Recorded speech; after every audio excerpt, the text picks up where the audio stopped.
नहमदुहु व नुसल्ली अला रसूलिहिल करीम अम्मा बाद फ़अऊज़ु बिल्लाहि मिनश शैतानिर रजीम बिस्मिल्लाहिर रहमानिर रहीम रब्बिश्रह ली सदरी व यस्सिर ली अमरी वहलुल उक़दतम मिन लिसानी यफ़क़हू क़ौली। अस्सलामु अलैकुम व रहमतुल्लाहि व बरकातुहू। सिरात मुस्तक़ीम में आप सबको खुशामदीद। पिछले सबक में हमने पढ़ा था कि अल्लाह ताला फरमा रहे हैं उन बस्तियों का हवाला देते हुए जिसमें अल्लाह ताला ने काफ़ी ज़्यादा अपने अम्बिया भेजे, जिनमें कौम आद थी, कौम समूद थी, हज़रत लूत अलैहिस्सलाम की कौम थी, हज़रत शुएब अलैहिस्सलाम की कौम थी। अल्लाह ताला फरमाते हैं कि ये बस्तियाँ वो हैं जिनके अहवाल हमने आपसे बयान कर दी हैं। इनके पास इनके रसूल वाज़ेह दलाइल लेकर आए थे, मगर जिस बात को वो पहले जुटला चुके थे इस पर ईमान लाना उन्होंने मुनासिब ना समझा। इसी तरह अल्लाह ताला काफिरों के दिल पर मोहर लगा देता है। इनमें से अक्सर लोग ऐसे थे जिनमें अपने अहद का लिहाज ना पाया और इनमें से अक्सर फासिक ही पाया। इनके बाद हमने मूसा अलैहिस्सलाम को अपने मौजज़ात देकर फ़िरौन और इसके दरबारियों की तरफ भेजा, मगर उन्होंने भी हमारे मौजज़ात से नाइंसाफ़ी की। फिर देख लो फ़साद करने वालों का क्या अंजाम हुआ। फिर हज़रत मूसा अलैहिस्सलाम की दावत हक़ के बारे में अल्लाह ताला फरमाते हैं कि मूसा अलैहिस्सलाम ने फ़िरौन से कहा, मैं यकीनन अल्लाह ताला का रसूल हूँ। मेरे शयान यही है कि मैं अल्लाह ताला के मुतल्लिक़ वही बात करूँ जो सच्ची है। मैं तुम्हारे पास तुम्हारे परवरदिगार की तरफ से मौजज़ात लेकर आया हूँ, लिहाजा बनी इसराइल को मेरे साथ रवाना कर दो। हमारा आज का सबक आयत नंबर 106 से लेकर आयत नंबर 110 तक है। हम आगे देखते हैं कि हज़रत मूसा अलैहिस्सलाम और फ़िरौन के दरमियान क्या डायलॉग हुआ। तो आज का सबक शुरू करते हैं। बिस्मिल्लाहिर्रहमानिर्रहीम। क़ाला इन कुन्ता जिअत बिआयातिन फ़अति बिहा इन कुन्ता मिनस्सादिक़ीन। फ़िरौन ने कहा, अगर तू सच्चा है तो कोई मौजज़ा लेकर आया है तो इसे पेश कर। आयत नंबर 107। फ़अल्क़ा असाहु फ़इज़ा हिया सुअबानुम मुबीन। चुनांचे मूसा अलैहिस्सलाम ने अपना असर डाल दिया तो वह फ़ौरन हूबहू एक अज़हा बन गया। आयत नंबर 108। वनज़अ यदहु फ़इज़ा हिया बैदाउ लिन्नाज़िरीन। और बगल से अपना हाथ निकाला तो वो देखने वालों को चमकदार दिखाई देने लगा। बाज़ रवायत से मालूम होता है कि जब मूसा अलैहिस्सलाम ने फ़िरौन के मुतालबे पर अपना असा ज़मीन पर फेंका तो वो थोड़ी देर में बहुत बड़ा अज़हा बन गया और अपना मुंह खोलकर फ़िरौन ही की तरफ लपका। फ़िरौन ने सख्त दहशतज़दगी की हालत में मूसा अलैहिस्सलाम से इल्तिजा की कि इस सांप को संभाल ले।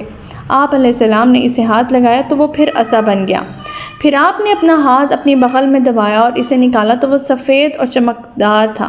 हालांकि सैयदना मूसा अलैहिस्सलाम का अपना रंग गंदमी था। यह हाथ इतना ताबदार होकर बगल से निकलता था जिससे आंखें चुंधियाने लगती थीं। आयत नंबर 109। क़ालल मलअउ मिन क़ौमि फ़िरऔन इन्ना हाज़ा लसाहिरुन अलीम। फ़िरौन की कौम के सरदारों ने कहा, ये तो बड़ा माहिर जादूगर है। आयत नंबर 110। युरीदु अन युख़रिजकुम मिन अर्दिकुम फ़माज़ा तअमुरून। वो चाहता है कि तुम्हें तुम्हारे मुल्क से निकाल दे और अब तुम क्या मशवरा देते हो। यानी जहाँ पिछले सबक में अल्लाह ताला ने बताया कि फ़िरौन के सामने जब हज़रत मूसा अलैहिस्सलाम ने अपने मौजज़ात दिखाए जो अल्लाह ताला ने उन्हें अता किए थे, तो उन्होंने उस कौम ने हज़रत मूसा अलैहिस्सलाम के मौजज़ात की नाफरमानी की। मौजज़ात की नाफरमानी ये होता है कि जब उन्होंने वो मौजज़ात देखे तो उन्हें झुठला दिया और कहा कि ये तो कोई जादू है। फिर हज़रत मूसा अलैहिस्सलाम ने जब अपने ज़मीन पर असा मारा और वो जब अज़हा बन गया तो इस सब के बाद जो है उन्होंने कहा कि ये तो कोई जादू से हटकर ही चीज़ है। अब अल्लाह ताला यहाँ फरमा रहे हैं कि मूसा अलैहिस्सलाम को जादूगर करार देने के बाद फ़िरौन ने पहले ख़ुद की और फिर इसके दरबारियों ने इसकी हाँ में हाँ मिला ली। वो आपस में मशवरा करें कि ये इसका मकसद ये है कि तुम्हें तुम्हारे मुल्क से निकाल दे, तुम्हें दरबदर कर दे। अब तुम्हारे बारे में इसका क्या मशवरा है, उसने अपने दरबारियों से पूछा। पिछले सबक में हम लोगों ने इसके बारे में तफसील पढ़ी थी। मैं आज के सबक में दोबारा रिपीट कर देती हूँ कि जब मूसा अलैहिस्सलाम ने फ़िरौन के पास पहुँचकर इसे दो बातें इरशाद फरमाई हैं कि मैं अल्लाह रब्बुल आलमीन का रसूल हूँ और मेरी बयान की सदाकत के तौर पर मुझे दो मौजज़े अता किए गए, लिहाजा तुम अपनी खुदाई से दस्तबरदार होकर ईमान ले आओ। दूसरा ये बात हज़रत मूसा अलैहिस्सलाम ने की कि बनी इसराइल को आज़ाद करके मेरे हमरा रवाना कर दो ताकि मैं इन्हें फ़लस्तीन ले जाऊँ। अंबिया और रसूल की जो ज़िम्मेदारी सौंपी जाती है वो उन्हें अपनी जान पर खेल कर भी ही निभानी पड़ती है।